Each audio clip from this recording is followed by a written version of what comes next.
Hari Om, Bhagavad Gita, Moksha Sannyasa Yoga, chapter 18, verse 6. Bhagwan Krishna, in the last verse, expressed his opinion that Yajna, Dhana, and Tapas, they should not be given up. Wise people don't give up these karmas. We have seen why. Because these karmas will lead to Antakarna Suddhi, which is an important step in realization of self, Atma. Verse 6. Etan yapitu karmani sangam tyaktva palani cha kartavyani me partha nischitam madamuttamam. Swami Dayananda Saraswati says, Yajna, Dhana and Tapas, they must be performed with proper attitude. Sangha means attachment. Sangam tyaktva palani cha. Sangha means attachment to ahankara, ego. It is to be given up. So Bhagwan gives two riders here. In the last verse he said, you must perform yajna, dana and tapas. In this verse Bhagwan says, he gives two riders. One is, there should not be attachment. Second is, you should not look for results. The attitude with which one has to perform these karmas is, they are to be done. I have to do it. That's it. Full stop. Why? Because they are enjoined by Vedas. Vedas say so. You must perform. Not only attachment should be given up, but also the results or the fruits of actions should also be given up. Only when the pala is given up, that fruits are given up, they become means for purification. Apart from other obligatory duties, we are all householders. We have a number of duties. We have to perform so many obligatory duties in our day-to-day life. But apart from doing all those duties, one must perform yajna, dana and tapas. Bhagwan Krishna says, this is my final and conclusive opinion. Nishchitam madamuttamam. That is what Bhagwan says. Hey Partha, this is my final opinion. Swami Dayananda Saraswati quotes Adi Shankara here. Adi Shankara says, Etani karmani.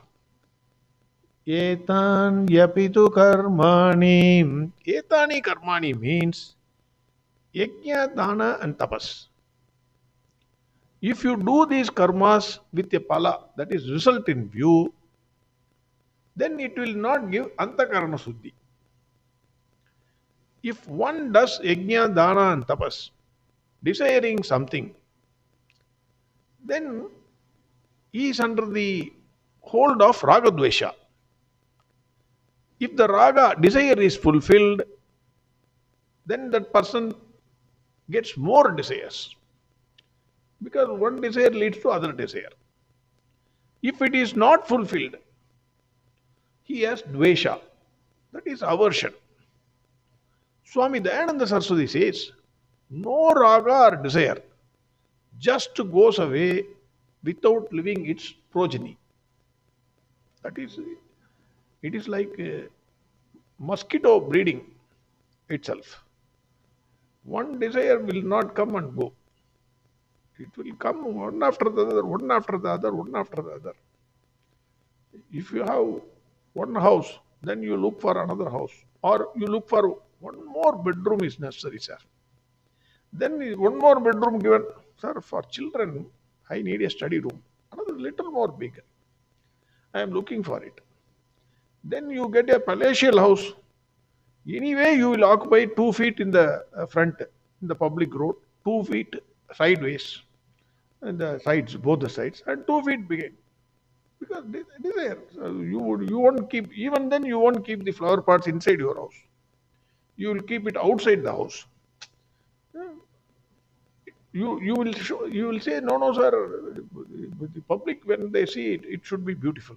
The intention is to occupy. Desire. So one desire leads to the other. It goes on. It can never be fulfilled. That is what Swami Dayananda Saraswati says. So desire just, it will not go away without leaving its progeny.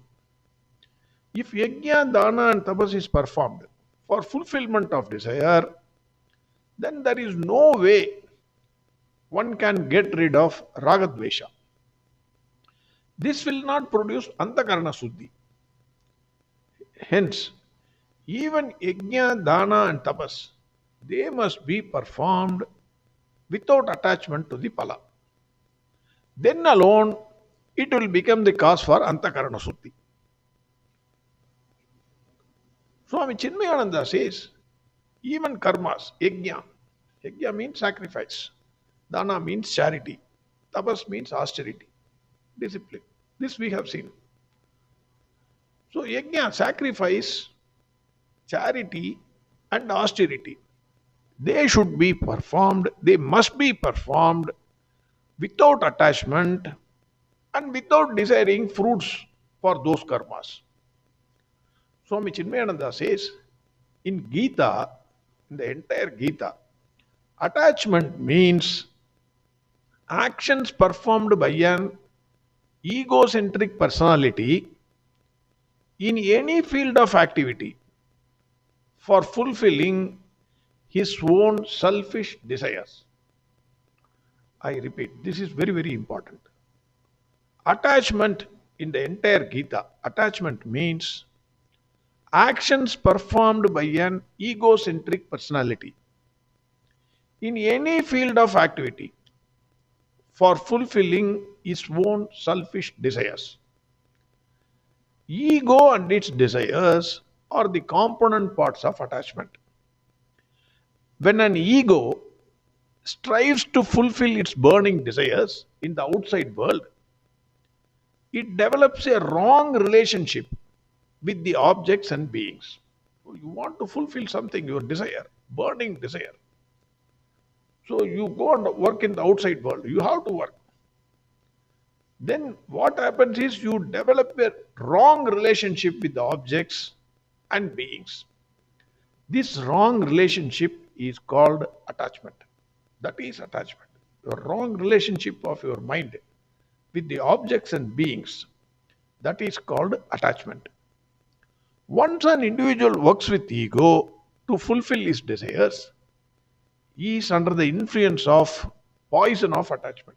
That is why when something is taken away, we cry uncontrollably because we have developed a wrong relationship with the object. 10 rupees you give excess. 10 nights you will not sleep. Oh, that fellow cheated me. You have developed an attachment towards money. That 10 rupees. You may be earning lakhs. But 10 rupees that fellow cheated. For 10 days, you won't sleep. So that is the poison of attachment. This I am saying. He only says everybody is under the influence of poison of attachment. He comes to entertain an unintelligent self-destructive anxiety to gain and enjoy the results of his actions. He longs for the fruits of actions even before the action is completed. This we have already seen. Whenever you perform an action, you don't concentrate in that action. You think about what will happen in the future because fruits of actions are future. Present is action. So, if you think about the fruits of actions and you carry out your present action, naturally you will be committing a bad performance in your action. You will not be able to concentrate because your mind is on the fruit. In that case, you will do a bad job. If you do a bad job, then naturally the result, the fruits will also be bad. This we have already seen. This benumbs is efficiency in the field of action. So Swami Chinmayananda says, when one undertakes noble acts of sacrifice, charity and austerity, In a spirit of selfless dedication, there is no room for self-assertion or ego-bound bondages. This will result in supreme tranquility of mind. Supreme tranquil mind can have single pointed concentration towards the supreme goal. So calm mind. Why you are doing this? Why Bhagwan insists without attachment and without anxiety for the fruits of action is, the reason is, you will get a calm, cool mind. The calm and cool mind can concentrate on anything for a long time. That is the main reason Bhagavan says one should perform actions, especially the sacrifice, charity, and tapas. All the three, austerity. All the three must be performed without attachment and anxiety to the fruits of actions. Dr. Radhakrishnan says that Bhagavan Krishna is decidedly insisting on the practice of karma yoga. Again, it comes to karma yoga. Actions are not to be given up. That is Krishna's view. Bhagavan Krishna's final view is action should not be given up, must not be given up. Only they have to be done without selfish attachment and anxiety for rewards. This is Bhagavan's conclusion, final conclusion. That is what Dr. Radhakrishnan says. Again, verse 6. Etan yapitu karmani sangam tyaktva palani cha kartavyani me partha nishchitam madamuttamam. Next verse we will see tomorrow. Arihom Sarvam Krishnarpanamastu. Narayana Narayana Narayana Narayana Narayana Narayana Narayana Narayana Narayana Narayana Narayana Narayana Narayana Narayana Narayana Narayana Narayana Narayana